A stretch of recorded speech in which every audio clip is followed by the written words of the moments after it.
तत्पदं दर्शितं येन तस्मै श्रीगुरुवे नमः। अज्ञानतिमिरान्धस्य ज्ञानाञ्जनशलाकया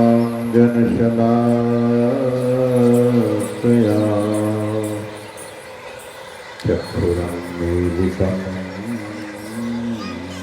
येन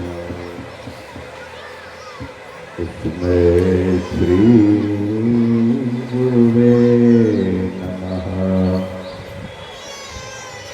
ज्ञान ज्ञानघना सद्गुरु शंकर रूप नमो नमो भवारि सकल सुपूज्य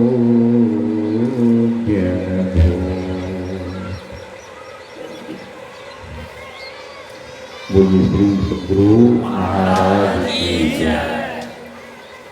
प्रातः स्मरणीय अनंत श्री विवेकेश्वर महाराज की परम पूज्यपाद संत सद्गुरु महाराज के परम पावन युगल पद्म पदों में सदा सदा प्रबंधन मंच पर विराजित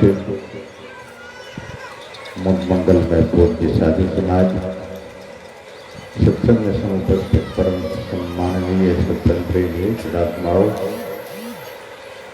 तथा पूजनीय मातृशक्तियों,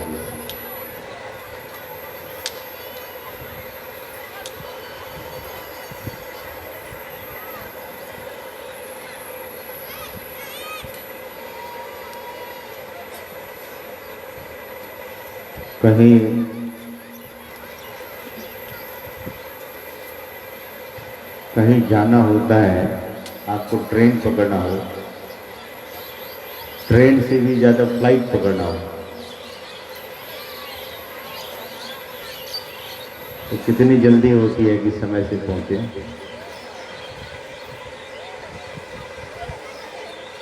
इसी तरह से संत महापुरुष कहते हैं कि यह निश्चित कीजिए कि जाना है।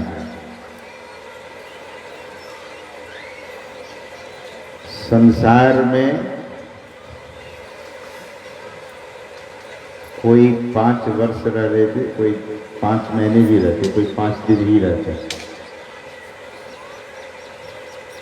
और कोई 50 साल रह लेते, कोई 100 साल। लेकिन चलना जाना यह निश्चित है।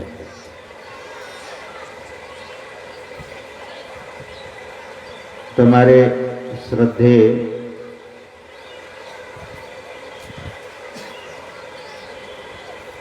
जो वयोवृद्ध महात्मा है, एक क्षेत्रीय भाषा में सुनाते रहते हैं। सत्या मैं ज़्यादा नहीं समझ सकता हूँ, लेकिन बहुत सुंदर भजन गाते हैं कि अपनी अपनी गठरिया समेट करके चले। हमारे शिवनाथ जी महाराज, स्वामी शिवनाथ जी महाराज चेतावनी भजन बहुत गाकर सुनाते हैं। हर प्रवचन के बाद मैंने देखा कि एक भजन जरूर गाते हैं।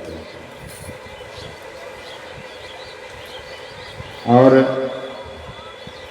भक्ति परक विशेष संस्मरण को हम आप सुन रहे थे। श्रद्धेय स्वामी शिवानंद जी महाराज, जो गुजरात में एक संत हुए, नरसिंह मेहता, वैष्णव जन तो तेने कहिए जो पीर पराई जाने रे। इस भजन को भारत की जो गायिका है, सम्राज्ञी है, लता मंगेशकर, बड़ा सुंदर भाव में गाई है। वैष्णव वही है जो दूसरे के पीड़ा को समझे। तो ऐसे ही नरसिंह मेहता और कई सारे भक्त महापुरुष की बातों को हम आप सुन रहे थे।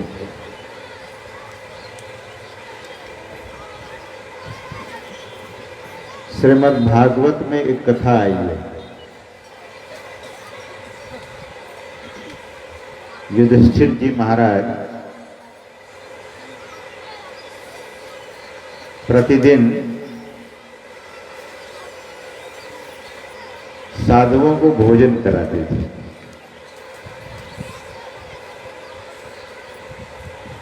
उनका नियम था कि सुबह से शाम तक कोई साधु महापुरुष उनके यहाँ पधारते थे तो युधिष्ठिर जी महाराज अपने हाथों से महापुरुषों को भोजन का परोसा करते थे।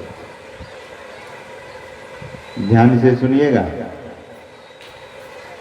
युधिष्ठिर जी कोई साधारण पुरुष नहीं थे, धर्म साक्षात धर्म के अवतार थे, धर्मराज थे। धर्म ही मनुष्य का शरीर धारण करके इस जगत में आए थे।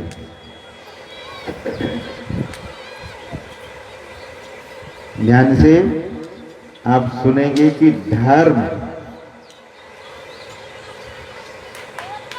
मनुष्य यानी नर शरीर धारण करके और कहाँ आए, बोले भारत भूमि पर। इसलिए मैं कहता हूं कि भारतीय होने का गर्व कीजिए। You must have proud of being an Indian। वैसे हमको अंग्रेजी में भारतीय ही बोलना चाहिए, इंडियन तो अंग्रेजों ने कहा है।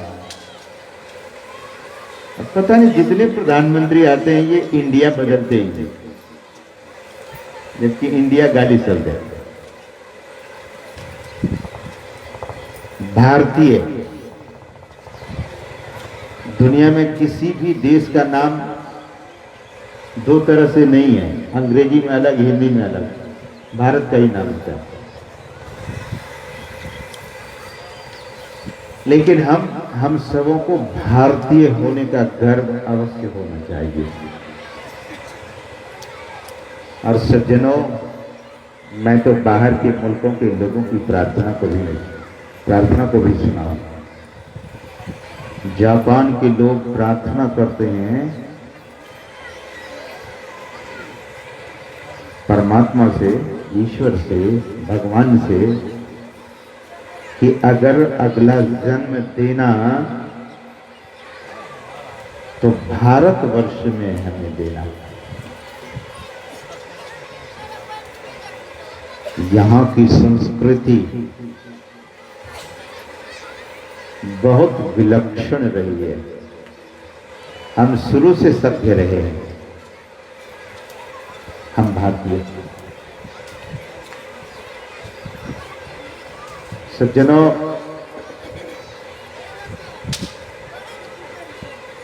इसी देश को यह गौरव प्राप्त है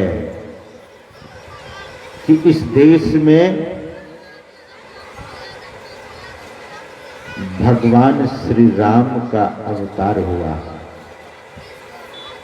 इसी देश को यह गौरव प्राप्त है कि इस देश में भगवान श्री कृष्ण का अवतार हुआ। इस देश को यह गौरव प्राप्त है कि बड़े बड़े सिद्ध संत भारतवर्ष में अवतरित हुए।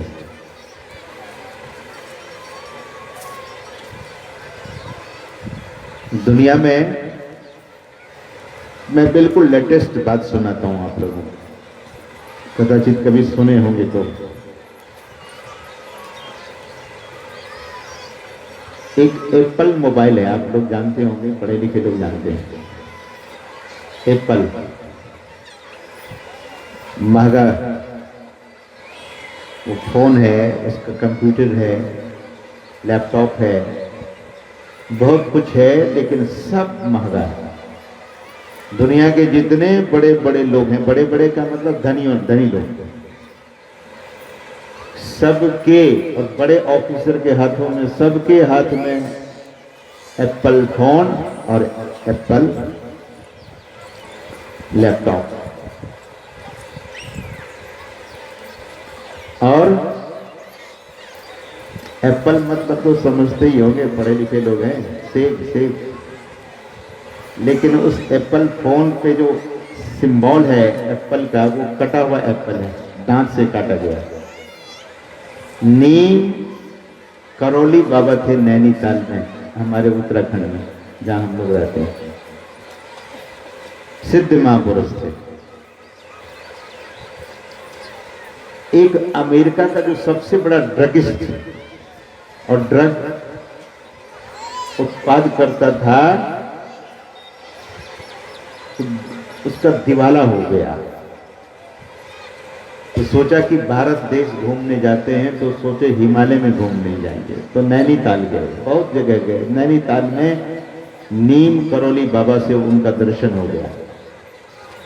उनको दर्शन हो गया ऐसे महापुरुष से।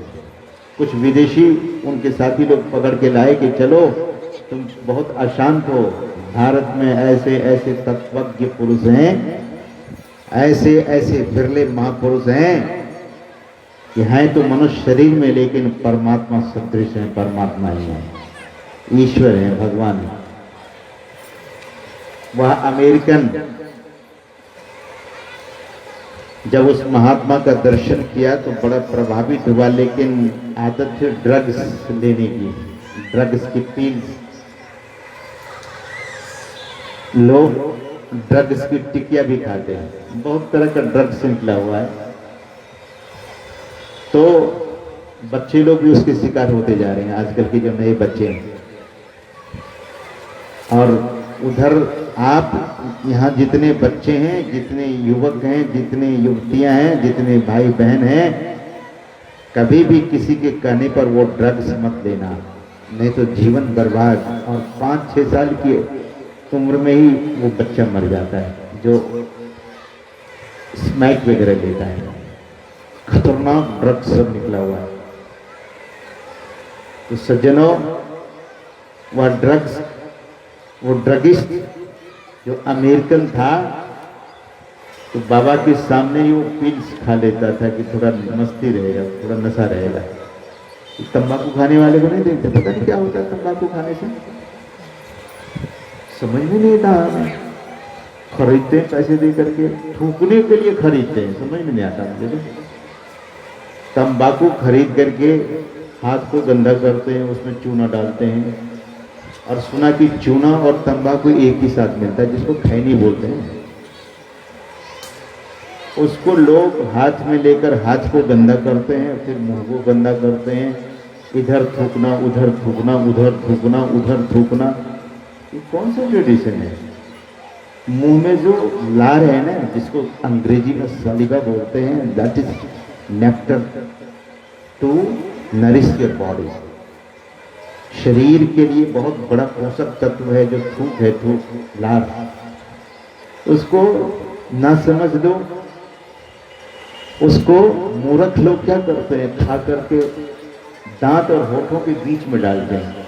उधर दांत भी खराब होता है, इधर होठ भी, उसके होठ भी खराब होते हैं, धीरे धीरे उनको कैंसर भी हो जाता है। तो आदत बहुत खराब चीज है। मनुष्य को अपनी आदत को सुधार लेनी चाहिए। बुरी आदत, अच्छी आदतों को डाल लेनी चाहिए। मैंने देखा, वृंदावन हम गए थे, महात्मा बोले, महाराज जब तक गीता का पाठ मैं नहीं कर लेता, ध्यान करता हूँ, प्रार्थना करता हूँ, गीता का पाठ जब तक नहीं करता हूँ, महाराज जब से मैं महात्मा बना हूँ तब से एक अन्न का कण पहले नहीं दिया बिना गीता पाठ के। ये तो अच्छी आदत है, अच्छी आदत डालनी चाहिए, बुरी आदतों को छोड़ देनी चाहिए। तो सज्जनों में निवेदन कर रहा था कि वो ड्रगिस्ट जो था वो ड्रग का पिल्स निकाल करके खा गया। फिर सोचा इस बाबा को भी खिलाना चाहिए, तो एक बार तो अमेरिका को चला गया। लौट करके जब आया ना दूसरी बार, बोले जब वो अमेरिका जाता था तो बाबा की याद आती रहती थी। बाबा बड़ा अच्छा, उनके सामने जब बैठते तो बड़ा अच्छा लगता था, ऐसे ही सुख उपजता था। स्वाभाविक है, जो पॉजिटिव एनर्जी के लोग हैं ना उनके करीब आप जाएंगे तो आपको अच्छा लगेगा, और जो नेगेटिव एनर्जी के लोग हैं उनके पास जाएंगे तो आप स्वयं अशांत हो जाएंगे। तभी बुच्चड़ के पास बैठ के देख लीजिएगा, तो बुच्चड़ होता नहीं है, कसाई नहीं होता है। जो कसाई होता है उसके पास कभी बैठने का मौका, वैसे तो बैठिएगा नहीं, संस्कारी खराब हो सकता है। कसाई के पास बैठे कोई बैठता है क्या? मैं तो समझता हूं कि मक्खियां भी बैठती है तो मक्खी भी आसान हो जाती है। तो उनको शांति नहीं मिली। फिर अमेरिका से लौट करके आया वो नैनीताल बाबा नीम करोली के पास, और बोले बाबा ऐसे वैसे नहीं थे, बहुत विद्वान थे। कभी कभी लोग कहते हैं ये बाबा लोग कुछ जानता थोड़ी है, बाबा लोग भी बहुत कुछ जानते हैं। बहुत सारे महात्मा फ्रेंच जानते हैं, अंग्रेजी जानते हैं, ब्रिटिश जानते हैं, जर्मन जानते हैं, so many languages. If you are going to be an international Mahatma, then you have to know lot of languages. बहुत भाषाओं की जानकारी होनी चाहिए। नीम करोली बाबा तो ऐसे सिद्ध पुरुष थे, भाषा से ऊपर उठे हुए थे। उस अमेरिकन आदमी को कहा कि hello, what you have brought for me from America, United states of America, क्या मेरे लिए लाए? तो ड्रगिस्ट वो आदमी ने कहा कि बाबा आपके लिए मैं पिल्स लाया हूं, आप खाओगे तो बड़ी मस्ती में चले जाओगे। बोले अच्छा,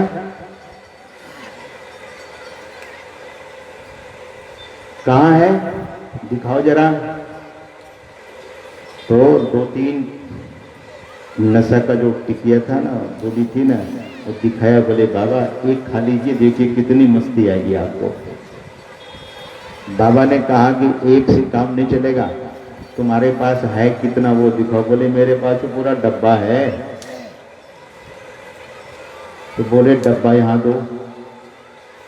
नीम करोली बाबा डब्बा ले लिए और उस डब्बे में से एक मुट्ठी पूरा पिल्स निकाल करके खा गए।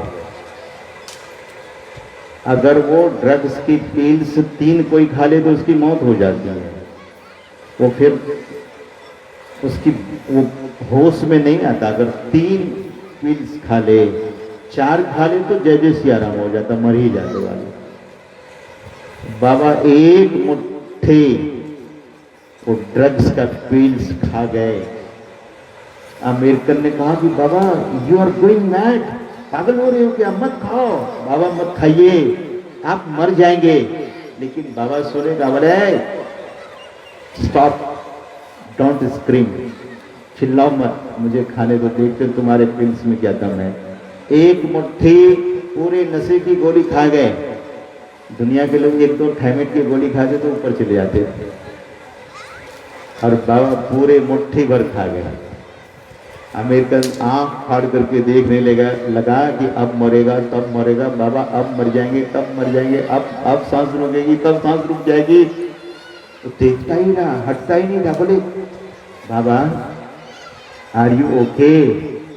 तो नीम करोली बाबा बोलते थे कि कुछ नहीं आया, कोई मस्ती नहीं आ रहा है। तो बोला कि एक ही खाने में मस्ती आई, कुछ नहीं हो रहा मुझे तो कुछ हो ही नहीं रहा। बोले एकदम नॉर्मल तरीके से बात कर रहे हैं, जैसे पहले करते थे वैसे अभी भी कर रहे हैं। घंटे हो गए। बोले 3 घंटे में तो हो ही जाएगा। 3 घंटे बीत गए, कुछ नहीं हुआ। 6 घंटे बीते तब भी कुछ नहीं हुआ। 12 घंटे बीत गए तब भी कुछ नहीं हुआ।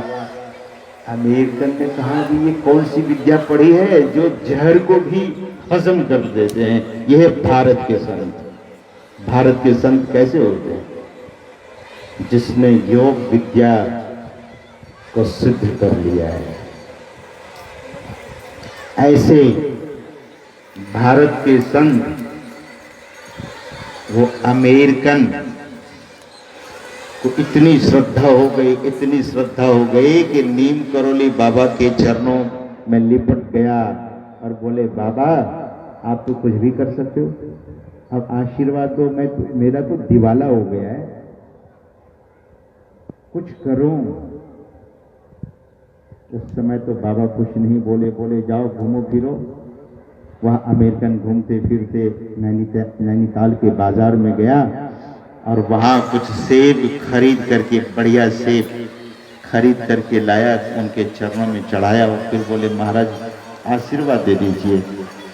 तो नीम करोली बाबा वही सेब उठा करके ऐसे खाया एक बार और दे दिया, बोले यही आशीर्वाद है, ले जाओ। और वही सिंबल बनाया अपनी कंपनी का, एप्पल। पूरी दुनिया में फेमस है एप्पल। सबसे महंगा फोन और सबसे महंगा लैपटॉप, कंप्यूटर। ये जितने बड़े बड़े राष्ट्रपति, प्रधानमंत्री और मिनिस्टर के आसपास में यही लैपटॉप फोन, यही एप्पल वाला फोन या लैपटॉप होता है। साधु की सेवा, सदगुरु महाराज ने कहने की कृपा की है, गुरु की भक्ति और साधु की सेवा।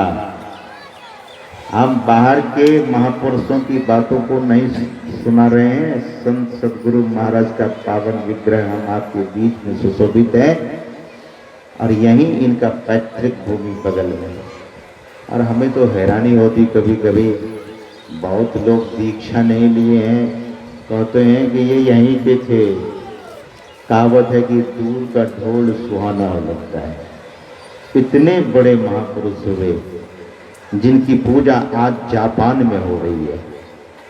ध्यान से सुनिएगा, इनकी पूजा जापान में हो रही है, ऑस्ट्रेलिया में हो रही है, इनकी पूजा अमेरिका, ब्रिटेन और Ireland, Netherlands, Holland, European countries में, एशियन कंट्रीज में, सिंगापुर, मलेशिया, थाईलैंड, हांगकांग, बहुत सारे मुल्कों में हम तो जाते रहते हैं। इस बार ऐसा खतरनाक वायरस आया, कोरोना कोविड-19, तो इंटरनेशनल प्लेन अभी बंद है, तो हम विदेश नहीं जा पा रहे हैं। तो सज्जनों, सभी जगह गुरु महाराज लोगों के आराध्य बन गए, लोगों के परमाराध्य बन गए, लोग भाव से पूजा करते हैं। फ्रांस का युवक जब मुझसे दीक्षा लिया, भारत में 10 साल तक वेदांत पढ़ता रहा, बॉर्न स्टीफन, फ्रांस का आदमी था। साउथ इंडिया में जब हमसे भेंट हुई और जब मैं अंतर जगत की अंतर साधना की बात उनको कुछ बताई चर्चा करके, तो बोले कि Swami ji, I will come to Haridwar and I will take the initiation from you. Haridwar आऊँगा, दीक्षा लूँगा। और हरिद्वार वो आया, फ्रांस का वह युवक दीक्षा लिया, और दीक्षा लेने के बाद जब वह अपने वतन को, अपने देश को, फ्रांस को लौट गया, वहाँ साधना करने लगा, तो वहाँ से उन्होंने मुझे चिट्ठी लिखा। उस समय चिट्ठियाँ चला करती थी, चिट्ठी उनकी अभी भी मेरे पास पड़ी हुई है। चिट्ठी में उसने लिखा कि 10 वर्षों तक भारत में वेदांत का अध्ययन किया। I have studied so many scriptures in India, the Holi country of India, लेकिन मुझे अब तक ज्ञान नहीं हुआ था। लेकिन जब आपसे दीक्षा ली और ध्यान किया, तो जिस ब्रह्म ज्योति की चर्चा में किताबों में, शास्त्रों में पढ़ता था, वो ब्रह्म ज्योति मुझे प्रत्यक्ष अब अपने भीतर में दिखता है। श्री सद्गुरु महाराज की जय। सज्जनों, वो बहुत कुछ लिखा है। I am so grateful, I am so thankful and I am thanking you Swami ji, you have done such a great thing with me, you have taught me such a great thing, I am so much grateful to you। बहुत बहुत कृतज्ञता उन्होंने जताई। ऐसे महान ज्ञान के दाता संत सदगुरु महाराज, ये तो मोहनिया बाजार है, लेकिन इनकी पैतृक भूमि धरहरा, सिकलीगढ़ धरहरा, जहाँ प्रारंभिक अवस्था में सदगुरु महाराज विराज रहे थे और बाद में भागलपुर, बिहार के ही भागलपुर जिले में और भागलपुर शहर, गंगा के तट पर जाकर गहन साधना की, नादानुसंधान की साधना की और उन्होंने कहने की कृपा की कि समझा में ही लखा नमूना बात है सतहित की, सूरती दरस करण को जाती तपती, तीसरी तिल की। सज्जनों, उनकी गहन साधना, उनकी गहन तपस्या, उनका सदाचार जगत में सूर्य की भांति आज भी चमक रहा है और आगे भी जब तक सूर्य और चांद रहेगा तब तक उनकी कीर्ति और उनका ज्ञान मोती और हीरे की तरह इस दुनिया में कीमती और चमकता रहेगा। सज्जनों, उन्हीं की वाणी है कि गुरु की भक्ति और साधु की सेवा बिनु नहीं कछु हो पाई हो। साधु संतों की सेवा और गुरु की भक्ति तो मैं महाराज युधिष्ठिर के संबंध में सुना रहा था। वे भी साधु सेवी थे, वे भी संत की सेवा करते थे, संत सेवी थे, जो संत की सेवा करे। गुरु महाराज के भी एक शिष्य हुए संत सेवी जी महाराज, महर्षि संत सेवी जी महाराज। संतों की सेवा महाराजा युधिष्ठिर जी महाराज प्रतिदिन साधुओं की सेवा किया करते थे। सेवा मतलब उनके यहाँ आते थे तो उनके साधुओं के चरणों को पखारते थे, उनके चरणामृत अपने घरों में छिड़कते थे। सिद्ध महापुरुष आते थे, उनके चरणामृत को पान करते थे। ऐसे राजा युधिष्ठिर जी महाराज को जब वनवास हो गया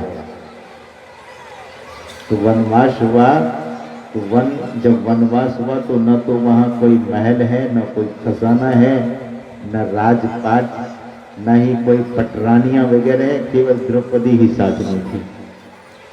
5 भाई और एक ही पत्नी। द्रौपदी कोई साधारण नारी नहीं थी, माँ के गर्भ से नहीं आई थी वो। जैसे और नारी माँ के गर्भ से उत्पन्न होती है, लेकिन वो माँ के गर्भ से नहीं निकली थी, वो अग्निकुंड से प्रकट हुई थी, अग्निपुत्री। अग्निकुंड से प्रकट हुई थी द्रौपदी, वो कोई साधारण नारी नहीं थी। द्रौपदी 5 पति होने पर भी सतियों की गिनती में वो आती है, कभी भी सतीत्व उनका नष्ट नहीं हुआ, ऐसी नारी थी। सज्जनों, जंगल में जाकर जब रहे, सवेरा हुआ तो युधिष्ठिर जी महाराज गए गंगा स्नान करने के लिए। गंगा स्नान करके जब लौटे, सूर्य भगवान को जल देकर जब लौटे तो युधिष्ठिर जी महाराज द्वार पर आए तो वहाँ कुछ साधु महात्मा आ गए। साधु महात्मा जब आए तो युधिष्ठिर जी महाराज प्रणाम तो किया, लेकिन मुंह से बोल नहीं सके कि महाराज ठहरिए, कुछ आपकी सेवा करूँगा। आप भोजन किए कि नहीं किए यह भी नहीं पूछ सके, क्योंकि जंगल में कुछ था ही नहीं था उनके पास, कुछ भी नहीं था। बड़ा मन में भीतर में उनको ग्लानि हो गई। युधिष्ठिर जी महाराज माथे पर हाथ देकर रोने लगे, हाय ये कैसा भाग्य है मेरा मेरी किस्मत को क्या हो गया, आज मैं साधु संतों की सेवा नहीं कर सका। सज्जनों, दूसरे दिन जब फिर गंगा में स्नान करने गए और सूर्य भगवान को जल देने लगे तो सूर्य भगवान प्रत्यक्ष प्रकट हो गए और बोले कि आपकी मनोदशा को मैं देखकर कि आप साधु महात्माओं की सेवा करना चाहते हैं, उनको भोजन कराना चाहते हैं, इसीलिए मैं प्रकट हुआ हूं। ये देखिए मेरे हाथ में अक्षय पात्र है, अक्षय पात्र। अक्षय पात्र ले जाइए और अपनी पत्नी द्रौपदी, महारानी द्रौपदी को दीजिए और उनसे यह कह दीजिए, इसमें जब वो भोजन बनाएगी तो भोजन बनाने के बाद कितना भी भोजन आप लोग कराएंगे लेकिन उस पात्र में से भोजन घटेगा ही नहीं। अक्षय अक्षय, तो क्षय ही नहीं, कम ही नहीं होगा। लेकिन द्रौपदी जब भोजन कर लेगी तब भोजन समाप्त हो जाएगा। देखिए कितनी बड़ी बात भगवान सूर्य ने कहा। महाराज युधिष्ठिर जी बहुत प्रसन्न हुए कि अब हम साधु महात्माओं की सेवा मुक्त हस्त से कर सकेंगे, कितना भी खिलाएंगे कम तो होगा ही नहीं। द्रौपदी को आकर के सब बात महाराजा युधिष्ठिर सुना दिए, अक्षय पात्र दे दिए कि बोले जब तक तुम नहीं खाओगी तब तक भोजन बचा रहेगा, तुम खा लेगी भोजन समाप्त। और आजकल की जो माताएं बहनें होती जो ज्यादा पढ़ी लिखी, वो क्या करती हैं, पति खाए कि नहीं खाए भोग लगा देती किचन में। आप लोगों की बात मैं नहीं कर रहा हूं, आप लोग ऐसा नहीं करते होंगे, मैं तो बाहर की बात सुना रहा हूं। आप लोगों को छोड़कर आप लोग ऐसा नहीं करते होंगे। पहले जो भारत की जो नारी है वो बहुत ही महान नारी है। नारी हमने तो देखा कि माताएं सबको खिला लेगी, तब बाद में जाकर अब स्वयं खाती है। बच्चे को, पति को, पुत्र को, पुत्रियां को, सबको खिला लेती है। और कितना बड़ा हृदय होता है भारत की नारी। और वहीं पर अगर अमेरिकन हो, ब्रिटिश नारी हो तो पहले डब डब डब डब खाते चली जाएगी। और खाती है। तो भारत की परंपरा कैसी है, वो नारी लक्ष्मी है कि सबको खिलाकर खाती है। तो आप लोग ऐसा मत सोचिए बाबा जैसी बात बोले तो हम लोग भूखे ही रहेंगे, ऐसा नहीं है। सबसे बड़ी बात है कि निष्ठा कैसी है। आज भी जो बुजुर्ग माताएं हैं उनको देखिए, भूखी रहेगी लेकिन सबको पूछती है तुम खाए, तुम खाए, तुम खाए, बेटा तुम खा लिए, बेटी तुम खा ली। अपने बहुरानी को भी कहती बेटी तू खा ले तब हम खा लेंगे। लेकिन बहुरानी लोग ऐसे मत कीजिएगा, सासू माँ को खिलाइएगा। अभी श्रद्धेय स्वामी शिवानंद जी महाराज कह रहे थे ना कि घर के जो प्रत्यक्ष देवता हैं वो माता पिता हैं और वे सास ससुर हैं। माता पिता को और सास ससुर का अपमान नहीं होना चाहिए। ये जो माता है ना, आपको जन्म दिया है तभी आप हैं, और पिता ने पाला और पोसा है, केयर किया है। So never disrespect to your parents. कभी भी अनादर मत कीजिए।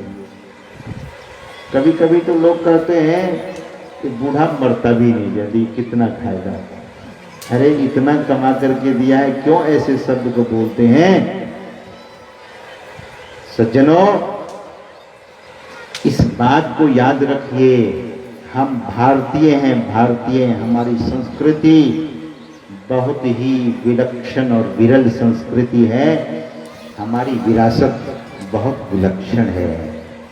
इसलिए जो मौलिक चीज है, जो व्यवहारिक चीज है, कभी मत भूलिए। You shouldn't forget. whatever the basic thing is there. You should not misbehave with anyone. You should not misbehave with your parents or your reverence people. जो भी पूज्य लोग हैं, जो पूज्य जन हैं, जो गुरुजन हैं, जो माता पिता हैं, जो सास ससुर हैं, कभी भी उनका अनादर मत कीजिए, अनादर मत करें। तो द्रौपदी बहुत प्रसन्न हुई, अक्षय पात्र मिला। देखिए, धर्मो रक्षति रक्षितः, धर्म की रक्षा करेंगे तो आपकी भी रक्षा होगी। युधिष्ठिर जी महाराज घबराए नहीं, प्रार्थना जारी रखे। नहीं तो बहुत लोगों को जब हानि होती है तो भक्ति करना ही छोड़ देते, बोले बेकार हो गया, सारी भक्ति बेकार हो गई। ऐसा नहीं, भक्ति करना मत छोड़िए, स्तुति प्रार्थना करना मत छोड़िए। स्तुति कीजिए, प्रार्थना कीजिए। और मैं तो कहूँगा ये सत्संग तीर्थराज है, तो इसमें जरूर संकल्प ले लीजिए। मन ही मन हम कराएंगे नहीं, लेकिन मन ही मन संकल्प लीजिए कि हम स्तुति प्रार्थना नहीं छोड़ेंगे। घर में, जिस घर में पति और पत्नी और उनके बच्चे बैठकर एक साथ ध्यान करते हैं, एक साथ प्रार्थना करते हैं, उस घर में तो लक्ष्मी बार बार आकर के डेरा डालती। लक्ष्मी उस घर से जाती नहीं है। जिस घर में पति पत्नी ध्यान करते हैं, शिव पार्वती उसके घर में वासा करते हैं, डेरा डालते हैं। इसलिए प्रार्थना मत छोड़िए, स्तुति मत छोड़िए, ध्यान मत छोड़िए। इस सत्संग की जो मूल बात है यही है, मूल बात यही है। इस सत्संग को करने और कराने और सुनने और सुनाने का फल यही है कि एक बात मेरी प्रार्थना, मेरी विनती है आप तमाम लोगों से कि ध्यान मत छोड़िए और प्रार्थना, स्तुति प्रार्थना मत छोड़िए। इसको पकड़ कर रखिए, आपके जीवन में सब कुछ आएगा। श्री सद्गुरु महाराज की जय। गुरु महाराज आपको सब कुछ दे देंगे जो ध्यान प्रार्थना को नहीं छोड़ेंगे।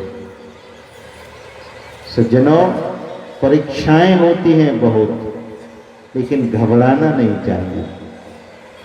युधिष्ठिर जी महाराज बहुत प्रसन्न हुए। दूसरे दिन द्रौपदी, माता द्रौपदी जगती है, स्नान करती है, वस्त्र को बदल लेती है, सुच्चा वस्त्र पहनती है, ध्यान करती है, प्रार्थना करती है, अक्षय पात्र में भोजन बना देती है। सवेरे से महात्माओं का तांता लग गया। पहले तो 2 4 10 महात्मा खाए। एक महात्मा दूसरे महात्मा को बोले, ये महात्मा लोग सबसे बड़ा पोस्टमैन है, ये महात्मा लोग सबसे बड़ा मीडिया है, मीडिया। आप भंडारा एक जगह कीजिए, महात्मा लोग खाएंगे, वो जा करके 1000 जगह बोलेंगे कि वहाँ भंडारा खाए थे, फलाना बाबू के यहाँ हम भोजन किए थे। आपको तो ऐसे भी बहुत पुण्य हो जाता है। तो महात्मा लोग जब भंडारा खाए, एक महात्मा दूसरे महात्मा को, तीसरे महात्मा को, जंगल में तो पहले महात्मा लोग रहते ही थे। अब महात्मा लोग जंगल में नहीं, क्योंकि जंगल ही उजाड़ दिया लोगों ने। हरिद्वार में हम लोग भी जंगल में रहते थे। सरकार फॉरेस्ट गार्ड लोग आया, बोले अब नहीं, अब महल में चले जाओ, जंगल नहीं महल में। अब हम लोग महल को ही जंगल मान लिए। रहना भी कितना दिन है, 2 दिन यहाँ, 2 दिन वहाँ, 2 दिन यहाँ, यही तो जीवन है। रहना कहाँ होता है सज्जनों? तो वहां भंडारा होने लगा, बहुत भंडारा हुआ। और इस समय तो 5 बज गया है, 5 ही बजे तक सत्संग करना था। हम लोगों को जाना भी है, समस्तीपुर जाना है, बहुत दूर जाना है। तो 1-2 बात सुना करके मैं अपनी वाणी को विराम दूंगा। तो मैं कह रहा था कि युधिष्ठिर जी महाराज का यश फैलने लगा। यश फैलते फैलते फैलते हस्तिनापुर चला गया। दुर्योधन सुना, जो महात्मा उधर से गुजरे बगल से, तो बोले युधिष्ठिर जी महाराज की जय हो, युधिष्ठिर जी महाराज की जय हो। दुर्योधन के कानों में जब ये बात गई, ये शब्द सुना कि युधिष्ठिर जी महाराज की जय हो, बोले राजा हम और जयकार युधिष्ठिर जी की। अरे कमाल हो गया, यश तो उन्हीं का फैलेगा सज्जनों, यश उन्हीं का फैलता है जो पुण्य करता है। जो पुण्य ही नहीं करेगा, कंजूस लोग यश के भागी नहीं होते। कंजूस को यश नहीं मिलता है, जो पुण्य करते हैं उन्हीं को यश मिलता है, उन्हीं को कीर्ति मिलती है, उन्हीं का नाम होता है, उन्हीं को ऐश्वर्य मिलता है। ऐश्वर्य ऐसे नहीं मिलता है। दुर्योधन को लगा कि कैसे ये तो जंगल में भी जाकर के इन्हीं की जय जयकार हो रही है। यही है, धर्म को नहीं छोड़े तो जंगल में भी जय जयकार हो गया। अब धर्म को छोड़ देंगे तो महल में भी हाहाकार हो जाएगा। हाहाकार, दुर्योधन के जीवन में हाहाकार मचा हुआ है और युधिष्ठिर जी महाराज के जीवन में जय जयकार मचा हुआ है। यही है, मनुष्य को पुण्य करने से कभी नहीं रुकना चाहिए। पुण्य कीजिए, भगवान बुद्ध ने कहा कि पुण्य कीजिए, पुण्य करो, बहुत पुण्य करो। पुण्य करने से कभी थको मत, ऊबो मत ऊबिए, मत थकिए। देखिए फिर पुण्य का चमत्कार। सज्जनों, दुर्योधन अब सोचने लगे कि अब कैसे इसका जय जयकार खत्म हो। दूसरे ही दिन दुर्वासा ऋषि आ गए दुर्योधन के यहाँ। दुर्वासा ऋषि आ गए कि ऐसा लिखा है कि निमंत्रण दे गए। दुर्वासा ऋषि को, महाराज आइए हमारे यहाँ भोजन कीजिए। शकुनी बड़ा कुटिल बुद्धि का था, बोले आएंगे ना तो युधिष्ठिर दुर्वासा ऋषि की खूब सेवा करना, खूब अनेक प्रकार का व्यंजन बना के खिलाना। दुर्वासा ऋषि आए, अनेक प्रकार के व्यंजन खिलाया गया। दुर्वासा ऋषि ने कहा, दुर्योधन तुम्हारे यहाँ भोजन करके तो हम तृप्त हो गए, मांगो क्या वरदान मांगते हो। तो शकुनी तो कुटिल चाल सिखा रखा था, मामा था। बोले, जब महाराज बोले ना क्या क्या चाहिए तो बोलना हमें कुछ नहीं चाहिए, तुम्हें चाहिए भी क्या, लेकिन एक बात मांग लेना। बोलना कि जंगल चले जाइए, हमारे भाई लोग वहाँ रहते हैं, उनका भी आतिथ्य स्वीकार कीजिए, उनके यहाँ भी जाके भोजन कीजिए। दुर्योधन को थोड़ी पता था कि अक्षय पात्र उनको है। दुर्वासा ऋषि ने कहा, ठीक है तुम्हारी यही इच्छा है तो मैं जाता हूँ युधिष्ठिर जी के यहाँ। युधिष्ठिर जी के यहाँ जब पहुँचे तो युधिष्ठिर जी महाराज उनके चरणामृत पखार कर पान करते हैं और हाथ जोड़कर कहते हैं, महाराज बड़ी कृपा हुई, आज भाग्य हमारे जो संत पधारे हैं तो आप हमारे यहाँ भोजन ग्रहण कर लीजिए। तो दुर्वासा ऋषि एक बात कह दी, बोले कि देखो संध्या बंदन का समय हो गया है, थोड़ा गंगा में जाता हूँ, स्नान करूँगा, ध्यान करूँगा, तब आऊँगा भोजन करूँगा।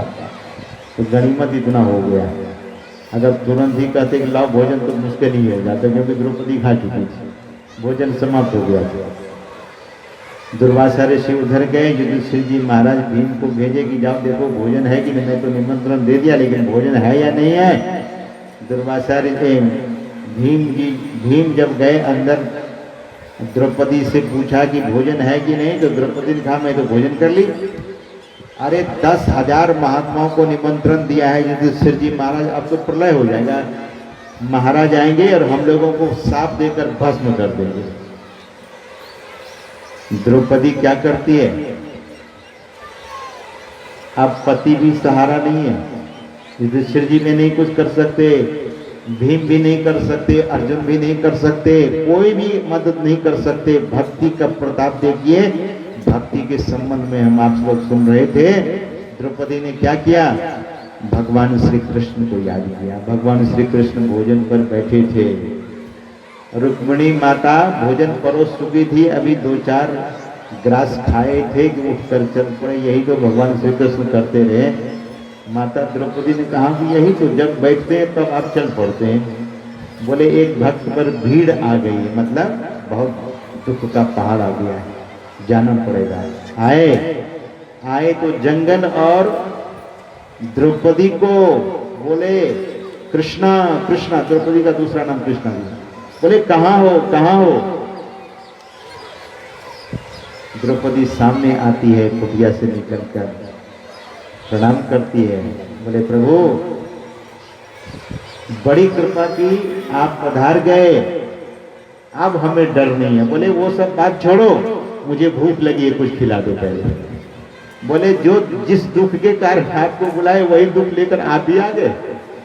अरे हम तो ये इसीलिए बुलाए थे। बोले मैं कुछ सुनूंगा नहीं, कुछ खिलाओ तो बात करूंगा।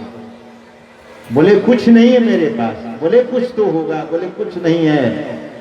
भगवान गए, अक्षय पात्र को उठाए और साग का एक पत्ता सटा हुआ था अक्षय पात्र में, वही लिए और भगवान श्री कृष्ण लेकर के ब्रह्मा ब्रह्म ब्रह्मागुण ब्रह्मणावतम ब्रह्मैव तेन गंतव्यम ब्रह्म कर्म समाधिना, और ऐसा बोल करके गोविंदाय नमो नमः, भगवान ऐसा लेकर के सर्व जगत तृप्तिर भवा, पूरा जगत तृप्त हो जाए, ऐसा कर करके साग का एक पत्ता भगवान खाए तो दुर्वासा ऋषि का पेट फूलने लगा। 10,000 महात्मा थे, सबका पेट फूलने लगा, अफरने लगे। दुर्वासा ऋषि ने कहा आज क्या हो गया, क्या खाए हैं तो पेट अफर रहा है भाई। दुर्वासा ऋषि ने कहा भागो सब लोग, नहीं तो भीम आएगा तो सबको पकड़ पकड़ के ले जाएगा। दुर्वासा ऋषि चले गए। सज्जनों, भक्ति का प्रताप देखिए। भक्ति दरअसल में साधुओं की सेवा की और भगवान की भक्ति की। भगवान भी गुरु रूप में ही है और गुरु भी भगवान के ही रूप में है। आज तो पाठ ही ऐसा हुआ था, यथा गुरु तथा ईश्वर, जैसे गुरु हैं वैसे ही ईश्वर हैं। तो ऐसे गुरु की जो भक्ति करते हैं और साधुओं की सेवा करते हैं, उनको जीवन में सब कुछ मिल जाता है। विषय विकार मिटाओ, पाप हरो देवा, श्रद्धा भक्ति बढ़ाओ, संतन की सेवा, साधु की सेवा मिले। सज्जनों, भक्ति करें, गुरु की सेवा, सज्जन पुरुषों की, माता पिता की, सास ससुर की, एक दूसरे से हिल मिल करके रहें। राग द्वेष जीवन में न पालें। द्वेष जो पालता है, जो ईर्ष्या करता है, उनका जीवन बड़ा दुखी होता है, उन्हें को बड़े बड़े रोग होते हैं। जो जितना ईर्ष्या करता है उनको उतना ही बड़ा रोग होता है। इसलिए इन विकारों को छोड़ दीजिए और जीवन को धन्य कीजिए। सज्जनों, हम लोगों को भी बहुत दूर जाना है, क्षमा मांगता हूँ, माफ कीजिएगा, नहीं तो अगर आसपास में रहते तो और सुनाता। इन्हीं शब्दों के साथ मैं अपनी वाणी को विराम देना चाहूँगा। लेकिन